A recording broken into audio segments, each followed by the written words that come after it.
Petrol പമ്പുകളിലെ ശുചിമുറി പൊതുജനങ്ങൾക്ക് ഉപയോഗിക്കാനാകില്ല എന്ന ഹൈക്കോടതി ഉത്തരവ് വലിയ അസൗകര്യത്തിന് ഇടയാക്കും. ദൂരയാത്രക്കാർക്ക് പെട്രോൾ പമ്പുകളിലെ ശുചിമുറികൾ ആശ്വാസമായിരുന്നു. അടിയന്തരമായി പകരം സംവിധാനം ഒരുക്കുക എന്നത് സർക്കാരിനും വെല്ലുവിളിയാകും. ഹൈക്കോടതി ഉത്തരവിൽ അപ്പീലിന് പോകാനാണ് തിരുവനന്തപുരം നഗരസഭയുടെ തീരുമാനം. 24 എക്സ്പ്ലെയിനറുമായി നിഖിൽ പ്രമേഷ്. സ്ഥിരമായി ദൂരയാത്രയ്ക്ക് പോകേണ്ടി വരുന്ന ആളുകളാണോ നിങ്ങൾ? ഇത്തരം അവസരങ്ങളിൽ ശുചിമുറി ഉപയോഗിക്കേണ്ടി വരികയാണെങ്കിൽ സാധാരണ പെട്രോൾ പമ്പുകളെയാണ് നമ്മൾ ആശ്രയിക്കാറ്. എന്നാൽ പെട്രോൾ പമ്പുകളിൽ എത്തുന്ന ഉപഭോക്താക്കൾക്ക് മാത്രമേ ഇനി മുതൽ ശുചിമുറി ഉപയോഗിക്കാനാകൂ എന്നാണ് പെട്രോളിയം ട്രേഡേഴ്സ് അസോസിയേഷന്റെ നിലപാട്. ദൂരയാത്രക്കാരും പൊതുജനങ്ങളുമൊക്കെ പ്രാഥമിക ആവശ്യങ്ങൾക്ക് പലപ്പോഴും ഉപയോഗിക്കുന്നത് പെട്രോൾ പമ്പിലെ ശുചിമുറികളാണ്. പെട്രോൾ പമ്പുകളിലെ ശുചിമുറി പൊതുജനങ്ങൾക്ക് ഉപയോഗിക്കാനാകില്ലെന്ന ഹൈക്കോടതി ഉത്തരവ് വലിയ അസൗകര്യങ്ങൾക്കാണ് ഇടയാക്കുക. നമുക്കിതുമായി ബന്ധപ്പെട്ട പൊതുജനങ്ങൾക്ക് എന്താണ് പറയാനുള്ളതെന്ന് ആദ്യം കേൾക്കാം. അല്ല, ആക്ച്വലി അങ്ങനെ പാടില്ല എന്നാണ് എൻ്റെ അഭിപ്രായം. കാരണം നമുക്കിപ്പോൾ ഒരു അത്യാവശ്യ സാഹചര്യത്തിൽ യൂസ് ചെയ്യാനാണല്ലോ ടോയ്ലറ്റ്സ്. അതിപ്പോൾ കസ്റ്റമർ ആയിരിക്കണം എന്ന് പറഞ്ഞാൽ നമുക്കിപ്പോൾ അത്യാവശ്യ സാഹചര്യത്തിൽ വേറെ എവിടെയെങ്കിലും പോയിട്ട് അങ്ങനെ പറ്റില്ല.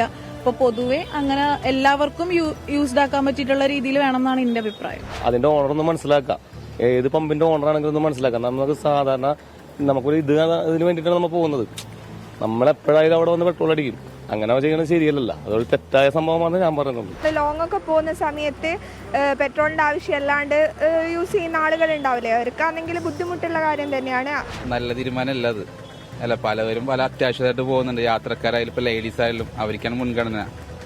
പുരുഷന്മാരാണ് ഇപ്പോൾ മാറിയുന്ന ടോയ്ലറ്റ് യൂസ്. സ്ത്രീകൾക്ക് എന്തായാലും മുൻഗണന കൊടുക്കണം. ഇപ്പോൾ ഒരു പറഞ്ഞത് ഇവിടെ പേയ്മെന്റ് ചെയ്താൽ മാത്രമേ, ഉദാഹരണം പെട്രോൾ അടിച്ചാൽ മാത്രമേ ടോയ്ലറ്റ് യൂസ് ചെയ്യാൻ പറ്റുന്നത്. നല്ല ഇടപാടല്ല. സ്വച്ഛ് ഭാരത് മിഷന്റെ മാർഗനിർദ്ദേശങ്ങൾ പ്രകാരമാണ് പെട്രോൾ പമ്പുകളിലെ ശുചിമുറികൾ പൊതു ടോയ്ലറ്റുകളായി ഉപയോഗിക്കാമെന്ന് നേരത്തെ സർക്കാർ വിജ്ഞാപനം ചെയ്തിരുന്നത്. ഇത് ചോദ്യം ചെയ്താണ് petroleum traders and legal service society ഹൈക്കോടതിയെ സമീപിച്ചത്.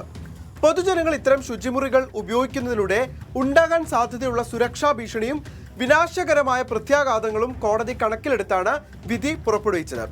ഇനി എന്താണ് പെട്രോൾ പമ്പ് ഉടമകളുടെ ഇതുമായി ബന്ധപ്പെട്ട നിലപാടെന്ന് കേൾക്കാം. ഞങ്ങളവർക്ക് ഞങ്ങളുടെ ടോയ്ലറ്റ് ഉപയോഗിക്കാൻ, ഞങ്ങളുടെ ഉപഭോക്താക്കൾക്ക് ടോയ്ലറ്റ് കൊടുക്കാൻ ഞങ്ങൾ ബാധ്യസ്ഥരാണ്, ഞങ്ങൾ തയ്യാറാണ്. We are welcoming them. ഒരു പ്രശ്നവുമില്ല. പക്ഷേ ഈ വഴിയെ പോകുന്ന മുഴുവൻ ആൾക്കാർക്കും ടോയ്ലറ്റ് കൊടുക്കണം എന്നുള്ള ഒരു വ്യവസ്ഥ വന്നു കഴിഞ്ഞാൽ അത് വലിയ ബുദ്ധിമുട്ടായി മാറും. പ്രത്യേകിച്ച് ഒരു പബ്ലിക് ടോയ്ലറ്റ് എന്ന് പറയുമ്പോൾ അതിന്റെ മാനദണ്ഡ കൺസെപ്റ്റ് തന്നെ മാറുക. ദൂരയാത്രികരെ സംബന്ധിച്ചിടത്തോളം പെട്രോൾ പമ്പുകളിലെ ശുചിമുറികൾ വലിയൊരു ആശ്വാസമായിരുന്നു. ഉപഭോക്താക്കൾക്ക് മാത്രമായി ഇത് പരിമിതപ്പെടുത്തിയതിനെതിരെ പ്രതിഷേധമുയരുന്നതിനൊപ്പം പകരം സംവിധാനം ഒരുക്കുന്നതിനെ പറ്റിയുള്ള ആശയക്കുഴപ്പങ്ങളും തുടരുകയാണ്. എന്തായാലും ഹൈക്കോടതി ഉത്തരവിനെതിരെ അപ്പീലിന് പോകാനാണ് തിരുവനന്തപുരം നഗരസഭയുടെ തീരുമാനം. ഹൈക്കോടതി ഉത്തരവ് ഒരു ഉത്തരവായി പുറത്തിറങ്ങിയിട്ടില്ല. അതിനുശേഷം തുടർ നടപടികൾ സ്വീകരിക്കുമെന്നാണ് സംസ്ഥാനത്തെ വിവിധ തദ്ദേശ സ്ഥാപനങ്ങളും അറിയിക്കുന്നത്.